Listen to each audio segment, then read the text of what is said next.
This is Boxing UK in association with Supreme CBD. Boxing UK, Bareknuckle UK tonight, guys. What an absolutely fantastic night that was. Can I introduce everyone that's Absolutely, with me? Gareth. Mike Vasquez, the owner of BKB, who's an extraordinary visionary for this new sport, who's been in NASCAR and he's got companies in America, and he's the guy leading this. And this big fella here, this dangerous looking fella, who's like a big brother to all of us, is Dad of 5,000, very close pals with Kimbo Slice, who started backyard brawling in Miami all those years ago, that almost became MMA really, who created the Trigon when a post fell over. Gents, I'm going to walk back and I'm going to say, what did you make of it tonight? I'll start. It's a fantastic show. Like I said, credit Dada. I started in the sport after seeing what he had been doing in the backyard and how it was gritty. It was attractive, you know, for the combat sport fan that, like I said, grew up in that era where fighters fought. Hagler, Hearns, Leonard Duran. Yeah, and it was a diamond in the rough. It really was, and it just took us, you know, polishing and putting some pressure on it and on ourselves to get to where we are. But I think extremely satisfied that we continue to raise the bar event after event. And tonight with the main event, like Paulie and Tyler Goodjohn, you know, was everything we expected it to be, everything we hoped it would be. You know, great fight. Tells you how far you've come when you've got the likes of Froch, Josh Warrington, Gareth A Davies here tonight. 100%, you know. I always say this, creative minds never take a day off, and this is just testament to hard work, you know, because hard work do pay off. Mike always told me, we're going to do this slow, but we're going to do it right, you know, and we're here shining bright underneath the bright lights, you know what I'm saying, put on a clinic tonight, you know, just a great time. Gareth, we were at Sheffield last week. We were for Dave Allen and Makhmudov, yeah. Two very, very different shows. Can I ask, what can boxing learn from Bareknuckle, and what can Bareknuckle learn from boxing? I think they're very different sports. I think Bareknuckle is going to catch boxing up, maybe understudy it and maybe take it over. I think it's the most exciting sport I've ever been involved with.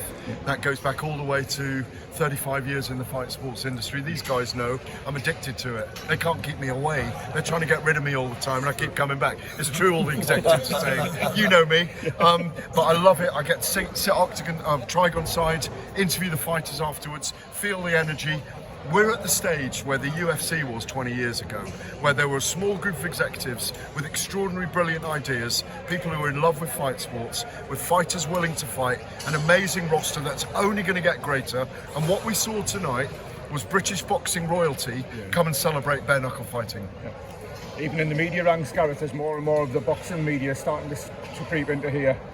It's been a big week for that, hasn't it? And these guys who've got resonance in America as well, with Vice and Telemundo, Spanish broadcasts. I think it's more than 50 countries it goes out to now.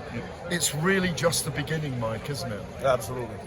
These are just, every fight is another step forward, new opportunities, new relationships. We just did a partnership with BoxRec. That's very important for us. Yeah, that's, you know, the source for boxing promotions and companies and the fan base to really tune in on their fighter and the events themselves. So that's very important for us, and we continue to work on new things that we're going to be announcing in the next few weeks. All we need is eyes on the sport. Visibility, authority, all those things are coming anyway. It's a brilliant team running this.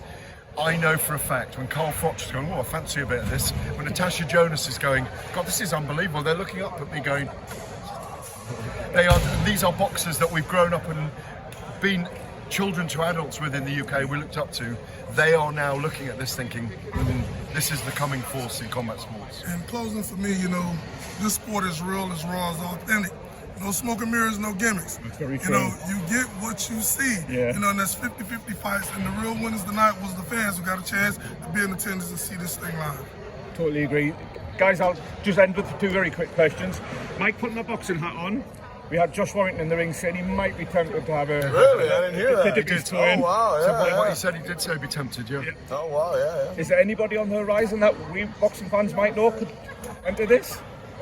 We did sign somebody, but we haven't officially announced it yet. So I don't know if I want to get into that. You know, get my PR guy hitting me over the head with in a few minutes. But yes, you can look at some more names coming up on the roster, fighting here in the UK in the early part, probably first quarter. Quite possibly at the O2 in our February show. All the great names. Dodder will finish our conversation in a second. Dad of 5,000. all the big names will want to come and have a bucket list fight. Yeah. That'll mean Conor Benn will come and fight in Bareknuckle at some point. It means Conor McGregor will fight somewhere in Bareknuckle. It means Alexander Usyk, who spoke to the team here at some point saying he'd have a Bareknuckle fight at some point. All the big names, when they see that, they're warriors deep down, so they will. Warrington will. Froch might even be tempted back. There are so many. Derek Chisora against Whyte in a bare-knuckle fight. Imagine that. Briggs, there you go. Look at your eyes. They know what they can do with gloves on. So the thrill of, I wonder what would this be like? I wonder what, can I challenge myself? That's always in any competitor that comes in from the inside, and that's what we expect to see from more boxers as we move forward. 100%. Yeah, I was just going to say that you definitely won over the skeptics. We were talking off camera to Mike there about the boxing purists. Nights like that, you're going to win the skeptics over very, very quickly. Well, you know, we have the winning recipe, like, you know, grandmama cookies. When you look at this trigon, you know, it's called a mighty trigon because it's more dominant than any other fighting form. Yeah. You know, and when you look at the boxing ring, when you look at the octagon, it's been done. This is new, and everybody want to get inside here and test their skills. Listen, my friend, I've known you a long time. You said the boxing purists. This is just ungloved boxing. It is, That's all it is. It is. It's boxing without gloves on. Yeah. It's fighting without gloves on, and it's the most exciting fighting combat sport in the world right now. Absolutely. Gareth, last one for you. I'll probably see you in your two next week. Yes. Wardley Parker, who wins? I think you've got to pick Joseph Parker. I'd like the other guys to do picks as well. Pick Joseph Parker based on experience, former world champion. He's a great boxer. What happened with Justice Hooney, outboxing Fabio Wardley, but he's got the equalisers. We saw here tonight, especially in the heavyweight division, one punch can change everything. But I think Parker, but I wouldn't rule Wardley out. Yeah, I'm not going to go against what he's the pro. He knows exactly what he's talking about. So I'd go with Parker as well. Brilliant. I'm more familiar with Parker, you know, and I have to go with him as well. Tic-tac-toe, baby. Absolutely. Gents, it's been an absolute pleasure. I've really enjoyed tonight. Good luck with everything in the future, Mike. Thank you so much. Thanks, Gareth. Pleasure. Thanks, Gareth. Yes.